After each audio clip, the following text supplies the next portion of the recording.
مثال آ رہی ہے جو لوگ ریاکاری کے لیے مال خرچ کرتے ہیں، اور یہ بڑی سخت مثال ہے کہ جن لوگوں کے دلوں میں اخلاص نہیں ہوتا، جو لوگ مخلص نہیں ہوتے. ایک ہوتا ہے مخلص زبر کے ساتھ، جو انبیاء کرام ہیں جن کو اللہ تعالیٰ چن لے، مخلص زبر کے ساتھ. ایک ہے مخلص جو اپنا اخلاص اللہ کے لیے شو کرے. اور سب سے پرفیکٹ چیز یہی ہے کہ ایمان اور نیک اعمال کے ساتھ اخلاص ہوگا تو تبھی وہ اعمال قبول ہوں گے، بشرطے کہ وہ سنت کے مطابق اعمال ہوں، اور سنت کے مطابق ہو، ریاکاری ہو، تب بھی اعمال قبول نہیں ہوں گے. تو عقیدے کا درست ہونا، اعمال کا سنت کے مطابق ہونا، اور اخلاص کے ساتھ دل کا پر ہونا، یہ تین شرائط ہیں اعمال کی قبولیت کے. اب جو لوگ اخلاص کا مظاہرہ نہیں کرتے ان کی مثال آ رہی ہے. ایود احدکم ان تکون له جنۃ من نخیل. اے انسان، کیا تم میں سے کوئی شخص یہ خواہش کرے گا کہ اس کے پاس ایک باغ ہو کھجوروں کا، واعناب اور انگوروں کا، تجری من تحتها الانہار، اور ایسا باغ ہو کہ جس کے نیچے نہریں بھی بہ رہی ہو، ایسا زبردست باغ جس کی نیچرل اریگیشن بھی ہو رہی ہو، یعنی قدرتی طور پر وہاں نہریں بہ رہی ہو. لہو فیہا من کل الثمرات، اور وہاں ہر قسم کے پھل بھی ہو. یہ تمام باغ یعنی کہ تمام نیکیاں تم نے اکٹھی کی ہو. آپ باغ سے مثال کے ہیں، کسی کے پاس حج کی نیکی، روزے کی نیکی، نماز کی نیکی، اللہ کی راہ میں جہاد کی، قتال کی نیکی، یہ ساری نیکیاں جمع ہے. اور یہ تمام نیکیوں سے وہ یہ امید کر رہے ہیں قیامت والے دن مجھے اجر ملے گا. یہ مثال بیان کی جا رہی ہے ان پھلوں کے درختوں کے ساتھ.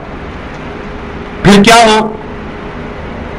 ساتھ ہی ساتھ ایک اور چیز ہو، وَأَصَابَهُ الْكِبَرُ وَلَهُ ذُرِّيَّةٌ ضُعَفَاءُ، اس پر بڑھاپا بھی چھا چکا ہو اور اس کے بچے جو ہیں وہ بھی چھوٹے ہوں. مراد کیا کہ اگر اس کا باغ ضائع ہو جائے یہ، تو وہ اب اتنا جوان نہیں کہ یہ دوبارہ سارا باغ آباد کر لے، اور نہ بچے اس قابل ہیں کہ باپ کی مدد کر سکے اس معاملے میں. بالکل اسی طریقے سے اگر کسی شخص نے ریاکاری کے ساتھ اعمال کیے تو وہ تو یہ سمجھے گا کہ میری تو داڑھی سفید ہوگی صلاۃ و تسبیح پڑھتے ہوئے، تہجد پڑھتے ہوئے، اذکار کرتے ہوئے، لیکن حالت یہ ہے کہ ٹی وی پہ آگے لوگ بتاتے ہیں، فخریہ آگے بتاتے ہیں کہ کبھی میری تہجد قضا نہیں ہوئی. دیکھ لیں کتنے فلم ایکٹر ہیں جو ٹی وی پہ آ کے یہ بات کرتے ہیں کہ جی ہم نے کبھی نماز نہیں چھوڑی، انشاءاللہ اگلے مہینے ہماری اگلی فلم بھی آ رہی ہے انشاءاللہ. اللہ تعالیٰ کو بیچ میں شامل کر لیتے ہیں، نعوذ باللہ. تو یہ نیک اعمال بڑے بڑے لوگ ہیں جو دعوے کرتے ہیں، لوگوں کو بتانے کی کیا ضرورت ہے؟ اللہ تعالیٰ سے اجر لینا.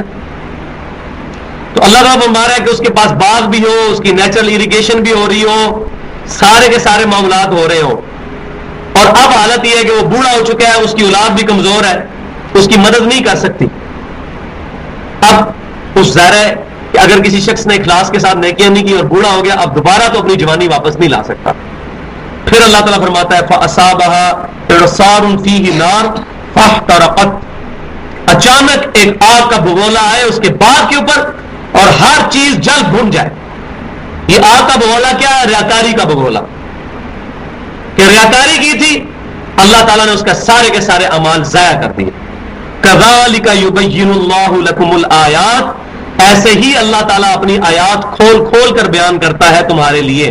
لعلکم تتفکرون، تاکہ تم فکر کرو، اس پر توجہ دو کہ جس طریقے سے وہ اتنا خوبصورت باغ کھجوروں کا اور انگوروں کا جس کے نیچے نہریں بھی بہتی ہیں اور جو پھل بھی بہت اچھا دیتا ہے، جس طرح اس باغ پر آگ کا بگولا آئے، وہ سارے کا سارا باغ اب ضائع ہو جائے اور وہ انسان بوڑھا ہو، دوبارہ محنت کر کے وہ باغ بھی نہ بنا سکے، اس کی اولاد بھی چھوٹی ہو، اس کی مدد نہ کر سکے، بالکل تمہارے اعمال بھی ضائع جائیں گے اگر تم نے اخلاص کے ساتھ اعمال نہیں کیے.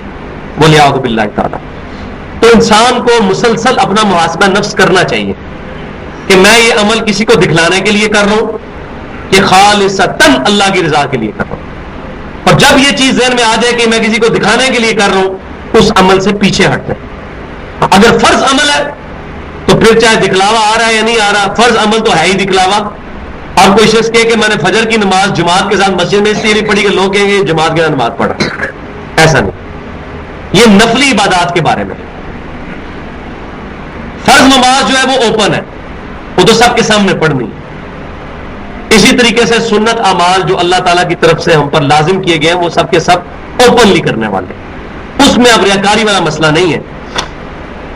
لیکن پھر بھی اپنے اعمال پہ بار بار نظر کرنی چاہیے، اور انسان میں اگر کہیں ریاکاری آئے تو فوراً آخرت کے بارے میں یہ مثال یاد کر لینی چاہیے کہ میں نے نیک اعمال کے یہ جو باغ لگائے ہوئے ہیں، ایک ہوا کا بگولا آئے گا گرم ہوا کا، یہ سب کی سب چیزیں ضائع ہو جائیں گی نعوذ باللہ. تو ریاکاری کی وجہ سے میری یہ ساری محنت ضائع بھی جا سکتی ہے. حسن بصری رحمۃ اللہ علیہ کا مجھے قول یاد آیا، وہ فرمایا کرتے تھے کہ سلف اپنی نیکیاں اس طرح چھپایا کرتے تھے جس طرح تم اپنے گناہ چھپاتے ہیں. سلف سے مراد صحابہ کرام، ان کے سلف تو وہی تھے نا. یعنی صحابہ کرام علیہم رضوان اپنی نیکیاں اس طرح چھپایا کرتے تھے جس طرح تم اپنے گناہ چھپاتے ہو. کوئی شخص نہیں یہ چاہتا کہ اس کے گناہ لوگوں پر ایکسپوز ہوں. لوگوں پر کیا، اپنے گھر والوں کے سامنے نہیں ایکسپوز کرنا چاہتا ہوں. اسی طریقے سے سلف جو تھے وہ اپنی نیکیوں کی حفاظت کیا کرتے تھے کہ ہم اپنی نیکیاں کسی پہ ایکسپوز نہ کریں، ایسا نہ ہو کہ ہماری نیکیاں ضائع جائیں. جس طرح لوگ اپنے گھر کے باہر لکھ لیتے ہیں حاجی فلاں، اب حاجی لکھنے کی کیا ضرورت ہے؟ حج کر کے کسی پہ احسان کیا ہے، یا اس نام کے بغیر شناخت نہیں ہو سکتی. اگر اللہ کی رضا کے لیے کیا ہے تو پھر حاجی لکھنے کی ضرورت نہیں ہے. سفیان ثوری رحمۃ اللہ علیہ کے بارے میں ایک واقعہ میں نے پڑھا تھا بڑا پیارا. وہ اپنے سفر کے دوران ایک شخص کے گھر مہمان ٹھہرے تو کھانے میں نمک کم تھا. انہوں نے فرمایا کہ اس کو اپنے مہمان کو، میزبان کو کہا کہ مجھے نمک چاہیے. تو اس نے وہیں سے نا اپنی بیوی کو آواز دی پردے میں کہ وہ نمک لے کے آؤ. جب میں دوسری دفعہ حج پہ گیا تھا تو وہاں سے جو نمک لے کے آیا تھا. تو سفیان ثوری رحمۃ اللہ نے فرمایا کہ تم نے ایک جملے میں اپنے دونوں حج ضائع کر دیے. وہ دوسری دفعہ حج پہ گیا تھا تو نے ریاکاری کی، یہ کہنے کی کیا ضرورت تھی؟ ایک جملے میں دونوں حج ضائع کر دیے. تو یہ بڑی احتیاط کرنی چاہیے. ہاں ہم کسی کی نیت پر نہیں کرتے، کوئی فتوا نہیں لگاتے، لیکن جو ظاہری چیزیں ہیں، اب کوئی لوگ بندہ اپنا نام ہی بتا رہا ہے جی حافظ محمد ادریس، یہ نام تو نہیں ہوتا حافظ محمد ادریس، یہ تو آپ نے اپنے ساتھ لگایا ہوا ہے. اسی طریقے سے جو نیک عمال کر رہا ہے وہ اپنے ساتھ کیا لگانا شروع کر دے گا کہ نمازی محمد رفیق، اس طریقے سے روزہ دار محمد شبیر، اس طرح تو نہیں ہوگا. باقی ساری عبادتیں جو ہیں ان کے ساتھ ہم نام تو حاجی کے ساتھ کیوں لگاتے ہیں؟ پھر دو حج کر رہے ہیں تو الحاج جمع کا سیگا ساتھ ہی ایڈ ہو جاتا ہے. بھائی ہم کس کو دھوکہ دے رہے ہیں؟ اپنے آپ کو. اور اگر خدا نہ خواستہ ان چیزوں کی وجہ سے یہ اعمال ضائع ہو گئے تو جو حاجی پہ پیسہ لگا وہ تو ضائع ہوا ہی ہوا، اور جو اللہ کی بارگاہ میں گرفت ہوگی وہ بہت سخت ہے. اور وہ صحیح بخاری اور مسلم کی متفق علیہ حدیث ہے کہ سب سے پہلے قیامت والے دن ایک سخی اور ایک عالم اور ایک شہید کا حساب لیا جائے گا. بڑی مشہور حدیث ہے. سخی کو بلا کے اللہ تعالیٰ فرمائے گا میں نے تجھے مال دیا، تو نے میرے لیے کیا کیا؟ کہے گا یا اللہ میں نے اتنا صدقہ خیرات کیا. اللہ تعالیٰ فرمائے گا تو نے صدقہ خیرات اس لیے کیا کہ لوگ تجھے سخی کہیں، اور وہ تجھے دنیا میں کیا لیا گیا؟ تو نے دنیا داروں سے اجر لے لیا، اس کو اوندا بو کر کے دوزخ میں ڈال دو، نعوذ باللہ. پھر بلایا جائے گا ایک شہید کو کہ تجھے میں نے اتنی اچھی صحت دی، سب کچھ اس طرح کی نعمتیں دی، تو نے میرے لیے کیا کیا؟ کہے گا یا اللہ میں تو تیری راہ میں لڑا، اور حتیٰ کہ میں نے اپنی جان بھی تیرے حوالے کر دی. اللہ تعالیٰ فرمائے گا کہ تو نے یہ جان اس لیے دی تاکہ لوگ تجھے بہادر کہیں. تجھے دنیا میں بہادر کیا لیا گیا؟ تجھے اجر مل چکا ہے دنیا والوں سے، اس کو بھی اوندا منہ کر کے دوزخ میں ڈال دیا جائے گا. بولے اعوذ باللہ تعالیٰ.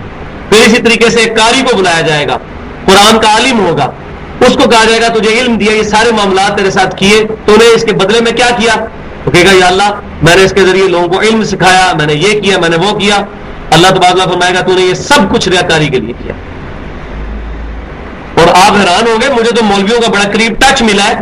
مولویوں کے نام اشتہاروں کے اوپر چھوٹے لکھ دیے جائے نا تو اس کے اوپر لڑ پڑتے ہیں کہ یہ کونے نے ہمارا اشتہار کیوں لکھا ہے، بڑا کر کے لکھو. تو کس کو دکھا رہے ہیں؟ حالانکہ دین کی الف بے نہیں آتی ہوتی. واللہ میں تو اب تنگ آ چکا ہوں، میں تو کوشش کرتا ہوں کہ جملے میں بڑی مشکل سے کان بند کر کے بیٹھوں. مجھے تو اکثر اوازارگی ہوتی ہے جو کچھ بیان ہو رہا ہوتا ہے، ضعیف روایات اور پتہ نہیں کیا کچھ بیان کر کر کے تو لوگوں کو جو ہے وہ تعلیمات دے رہے ہوتے ہیں. چلو عام آدمی کے لیے تو سبحان اللہ کیا کہ دل خوش کر لیتا ہے، ایسی باتیں لوگ بیان کر رہے ہوتے ہیں. پھر اوپر سے پھر اس طرح کی مشہوری